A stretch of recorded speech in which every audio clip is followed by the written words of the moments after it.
Some of us were talking earlier today that this might be a big week for your team. Given the state of your division, do you see yourselves as contenders at this point? I think, very consistently from AJ's mouth and my mouth, we've been trying to preach a single-minded pursuit of winning today. I know it's June. I know it's a very, intuitive question. We just aren't really thinking about that right now. We're trying to beat the Royals tonight. There's going to be plenty of time next month to look up, see the forest, and determine our path forward. We're not really ready, and we think it's a little premature to commit to something right now. Have you started peeking through that forest at all and sort of projecting what might lie ahead a month or so from now? Yeah, I mean, I'm on Twitter. I'm exposed to a lot of chatter out there. But the best thing we can do for our team and our organization is beat the Royals tonight. So we're going to focus on that, and there'll be plenty of time to sort the rest of it out. Scott, how much can you share? I mean, we know that Austin Meadows has gone back to Florida, and I assume that he's working out of a facility. Is there any of that kind of information you can share? Like, what is he actually doing at this point, besides obviously getting his treatment there? Yeah, last time I talked to you guys, I talked about walking the line between sharing information and not reaching the confidentiality that I promised to these guys. The reports that we have received from Austin are positive. He is working through treatment. He is also working out, and he is in a very healthy environment for him and his progress. We're keeping tabs on him. We're rooting like hell for him. That's about all I can share right now. There's been a lot of buzz about Cole Keith over the last week or so. First of all, how is he doing? I know he was out for a few days. Secondly, how do you see his path forward develop? Cole has been really, really fun to watch all year. In many ways, he embodies the offensive approach we're trying to build around in this organization. He's swinging at the right pitches. He's accessing his power almost every night, as you're seeing. If you don't catch yourself, it's easy to forget that he's the youngest player on the team, and he's one of the youngest players in all of DoubleA. And he missed some valuable reps over the course of his young career due to injury. Right now, I see all the speculation about promotions for him. The best thing that Cole can do right now is focus on getting better every day. The standard he's setting at that level, being obsessed with trying to get better every day, is a standard that we want to have at all levels. I think the development goals for him right now are continuing to see different types of pitching, working to refine his defense at both third base and second base, and making up for some of those lost reps that he had so far in his young career. If he continues to do that, he's going to be just fine, and we're really excited about his future, but nothing really to report on promotions or anything like that. What is your philosophy about a guy making a jump from DoubleA to the major leagues, or do you feel like AAA is a necessary stop? So as a general point in this organization, we are going to prioritize seeing different types of pitching. We're going to prioritize getting as many reps in different game situations and against different pitchers as possible. If you study offensive performance around the game right now, especially over the last 4 or 5 years, you'll see that this level is littered with players who raked throughout the minor leagues and got to this level and struggled. The gap between AAA pitching and Major League pitching has never been wider than it is right now. I want to see all these players up in Detroit just as bad as all the fans do, but I have an obligation in my position to make sure that they are prepared to be able to hit this pitching. Additionally, I think if you look at our Toledo team right now, there are a few players that had remarkable years last year who are struggling in Toledo right now.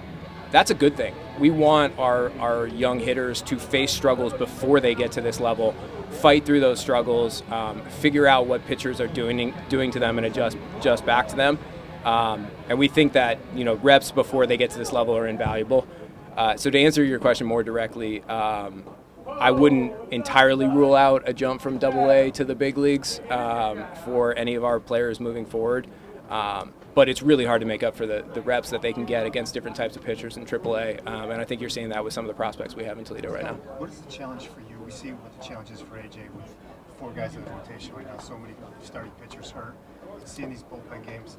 I mean, from your seat in terms of all these pitchers that are hurt are coming back, and wanting to help short term and versus kind of riding it out. How are you dealing with that, navigating that? Yeah, so I have a few thoughts on that. First of all, we have 7 starting pitchers on the injured list right now. That's tough to overcome for any team. That's not an excuse, it's an observation. The blessing in all of that is it's giving more opportunities to some players who wouldn't necessarily have that opportunity if all of our talented starters were healthy right now. So it's fun to see Joey Wentz fight through some struggles. On Saturday, it's going to be fun to watch Reese tonight. I think that's a blessing in all of it. One more thought is I understand going into a series when you see a bullpen game, it seems like the team is conceding something. It looks a little weird when you see, a reliever's name populated in the starting pitching column on the bottom line. But we're not conceding anything when we run a bullpen game. We think that running a pen game with a bullpen that can pound the zone from a variety of looks can give us a matchup advantage against certain lineups. If you look at what we did yesterday, we started the game with Will Best, who's a power righty with a good slider and a swing and miss changeup. Then we brought in Tyler Holton, who has two different fastballs from the left side and a 5-pitch mix. Then we brought in Brendan White, who's another power righty with a swing miss cutter and slider. Then we brought in Chasen Shreve, who's a veteran lefty with a swing and miss split. Then we brought in Cisnero, who's a power righty with a good slider. Then we brought in Lang, who has one of the best curveballs in the game and a swing and miss changeup and a really good sinker. And then we brought in Foley, who threw bowling ball sinkers at them until he finished the game. That's a really difficult assignment for any opposing lineup.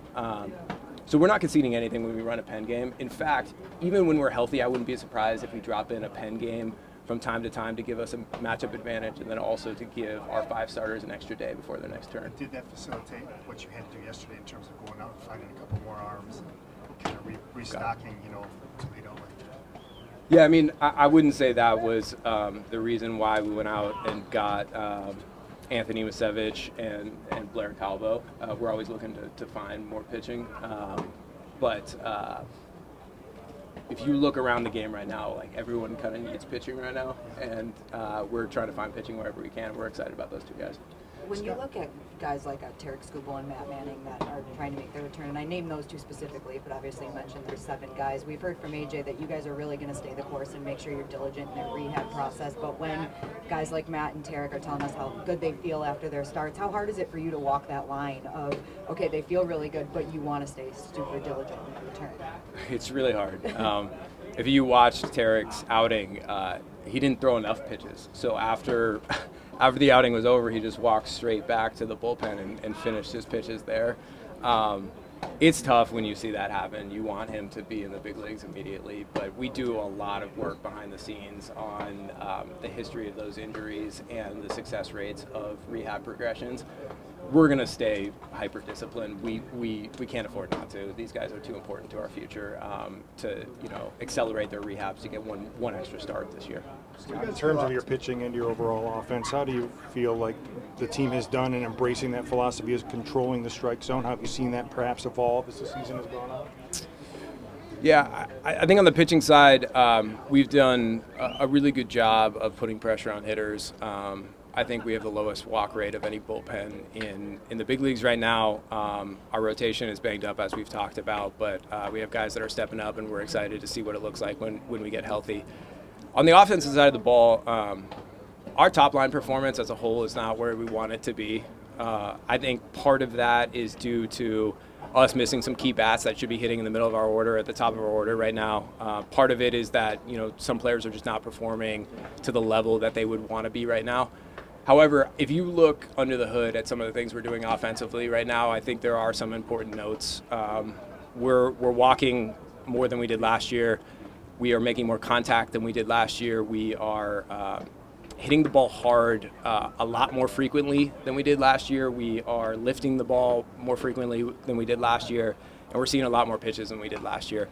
Again, the top line is not where we want to be. Our offense is not where we want to be as a whole. But those are some positive trend lines that are predictive of future improvement. Do you guys feel optimistic about the prognosis for Eduardo? Seems like that was a tough injury to gauge a little bit. Yeah, he feels great. How the player feels definitely influences the future with his plan. I actually talked to him today about it.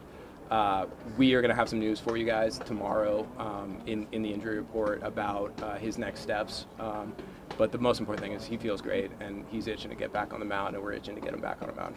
Spencer Turnbull's about to start his throwing program after about 6 weeks off or so.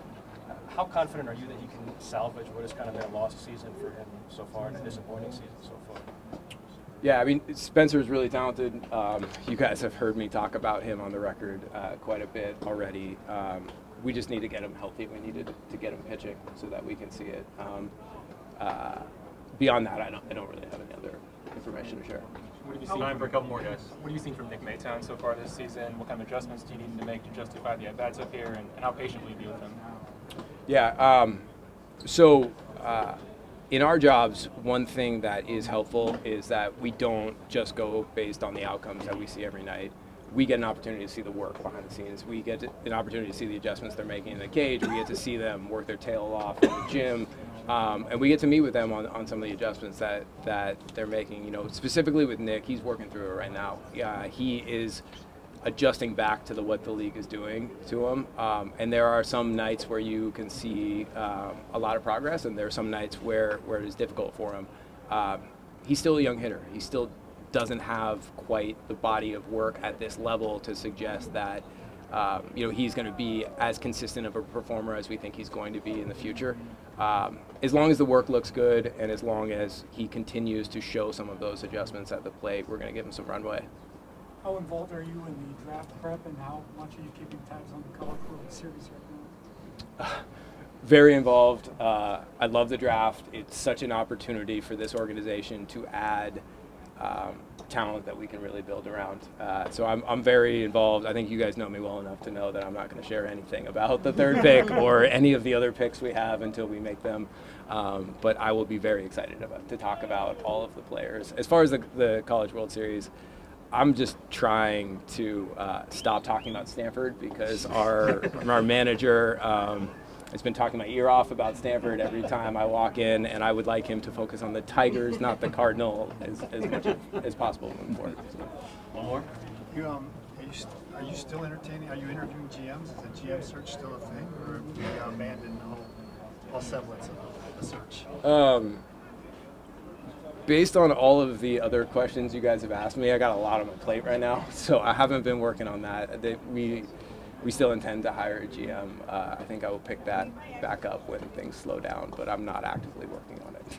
When things slow down? Yeah, that's the hope. So. Thanks, Scott. Yeah. Thanks for doing this. Thank you guys. Appreciate it. Appreciate it, Scott.